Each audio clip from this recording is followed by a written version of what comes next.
لم يكن الذين كفروا من أهل الكتاب والمشركين منفكين حتى تأتيهم البينة رسول من الله يتلو صحفا مطهرة فيها كتب قيمة وما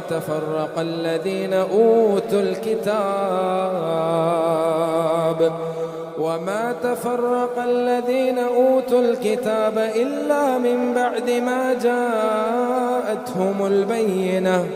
وما أمروا إلا ليعبدوا الله مخلصين له الدين حنفاء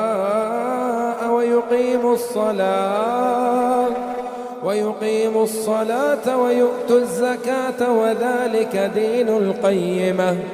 إن الذين كفروا من أهل الكتاب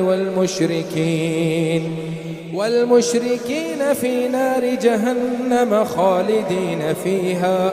أولئك هم شر البرية إن الذين آمنوا وعملوا الصالحات أولئك هم خير البرية جزاؤهم عند ربهم جنات عدن تجري من تحتها الأنهار خالدين فيها أبدا رضي الله عنهم ورضوا عنه